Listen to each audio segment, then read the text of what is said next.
We are witnessing an unfurling of racist attacks on Kamala Harris.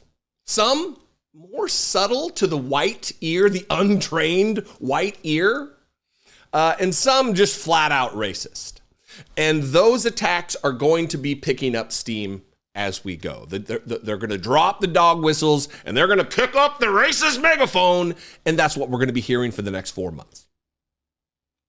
And I want to start this particular video. I've got 3 instances that took place yesterday on the campaign trail with JD Vance, on Fox News with Jesse Waters, and with Kellyanne Conway.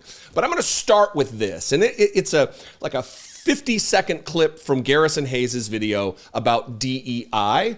It's Why is the Right So Obsessed with DEI? That's the title of the video.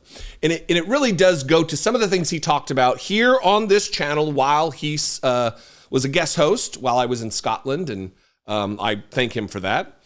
But there's a quote in this 18 or 19 minute video that you need to go see. This is an important, if you're a white person who doesn't fully understand what is behind the racist attacks that the Republican Party has been fomenting against Democrats and people of color for decades and decades, it's the video for you. It's important, especially leading into this campaign. But I'm going to play 55 seconds of this or so.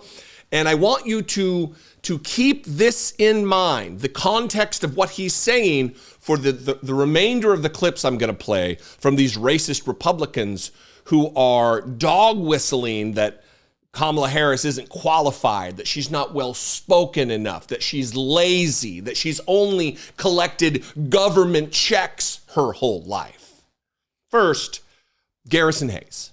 From higher education to airline companies, conservatives in America have left no stone unturned in their efforts to undermine Black participation in society. And their primary vehicle for this effort has been advancing the notion that Black people are a threat. It's an age-old effort that bigots have been employing for a very long time. I mean, resentment's an incredibly powerful tool. It's been an incredibly powerful tool since before there was the United States of America.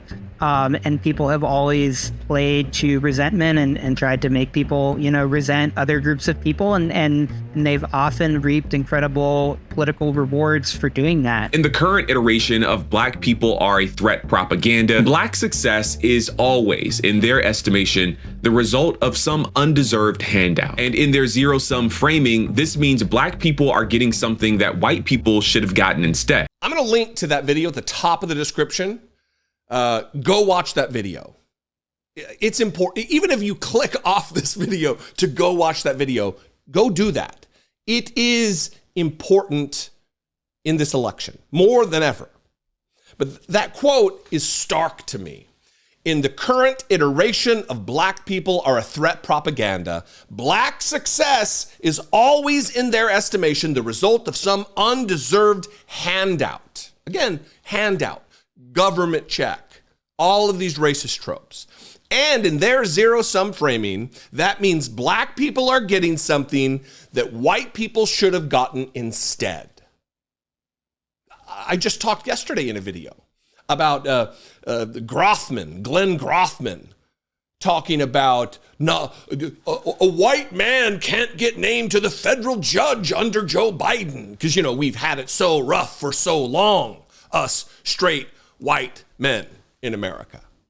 And this is the theme. They are laying out the theme of attacks that will be the slings and the arrows that will be propelled toward Kamala Harris this campaign the next 4 months. And it begins with Jesse Waters, who is saying she didn't earn this.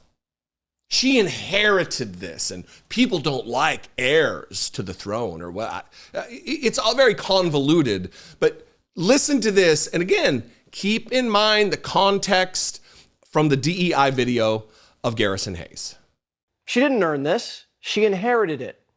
And Americans aren't hot on heirs. They like self-made men and women. They're brainwashing us. We can set aside the fact that Donald Trump is an heir, that Donald Trump has given birth to heirs, that he was given everything he has because of his daddy. He is a Nepo baby. We can set that aside. To say that she didn't earn this as though her decades of work in public service aren't earning the position, aren't going out there and doing the hard work and campaigning and getting people to vote for you. That's how you earn it. Jesse Waters, Nepo baby Jesse Waters from the wildly rich publishing family. Come on. It's just disgusting and sickening. Here is JD Vance taking it a step further with the dog whistles, talking about how she's never done anything in her life but collect a government check. We'll talk about some of the implications of that and what he means after you watch the clip. About our likely opponent, Kamala Harris, because, she said a couple of days ago that I showed no loyalty to the United States, that I have no loyalty to the United States. Well, I don't know Kamala. I served in the United States Marine Corps, and I built a business. What the hell have you done other than collect a government check for the past 20 years?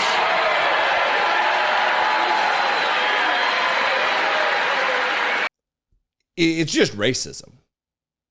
The same thing that Reagan employed when he went down to I think, Hollywood, Mississippi.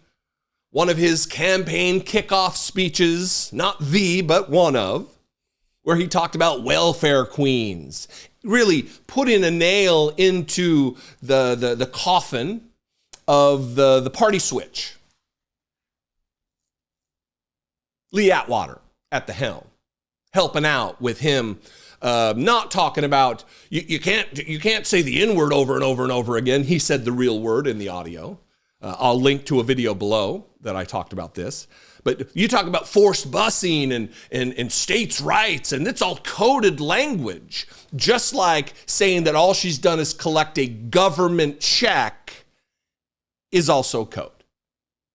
Because in Republicans' minds, black people exist for one purpose.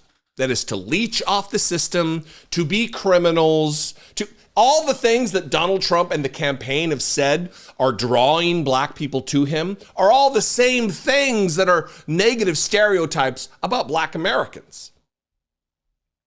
It's just disgusting and gross. Again, dog whistles that soon will be dropped, and it'll be full on just a racist fire hose being shot at Kamala Harris.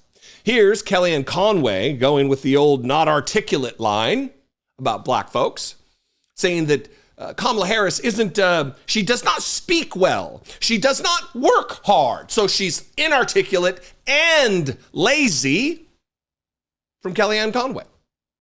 She had disastrous staff turnover as vice president. I check it on the daily. Her public schedule, gentlemen, rarely has anything on it or one or two things on it. She does not speak well. She does not work hard. All right, so Kellyanne, let me ask you. And she should not be the standard bearer for the party. Yes, sir. So Kellyanne Conway, I don't know about any other Democrat, but I'll speak for myself. I don't need you telling us, Democrats, who should be the standard bearer of our party, you racist bigot. We don't need your advice. We don't need you going on Fox News and telling Democrats how to run the show, dipshit. We certainly don't need the advice from someone who is calling the current seeming nominee of our party lazy because she's black and inarticulate who can't speak good. Vile. Vile. What do you think? I would love to know. You can call and leave me a voicemail, 714-576-4054. You can email me, as always, daily@dollemore.com. I do want to hear from you on this. I think this is important. I think this may be right now one of the most important issues that we face. And I'm not talking about the election in general. I'm talking about these particular attacks that are going to pick up. And they're going to find some element of this that will resonate with America, because there's still an element of white America that is petrified about the concept a black woman running for president. It just is. People are driven by fear. And it's up to all of us to do the hard work, especially us white people, to convince our white friends and family and neighbors and acquaintances and coworkers that there's nothing to fear here. We got a normal person finally running for president, and we should all celebrate that. Anyway, if you want to help me make these videos, produce these videos, if you want to give me a super thanks to support this work, that would be great. You can click the join button below, become a channel member for $2 a month. You can go over to my Patreon page, patreon.com/IDoubtItPodcast. Both those are great ways. Follow me on the social medias. I am at Dollemore. And I'll see you next time. Be genuine. Check out that Garrison Hayes video. Be genuine. Take care of one another.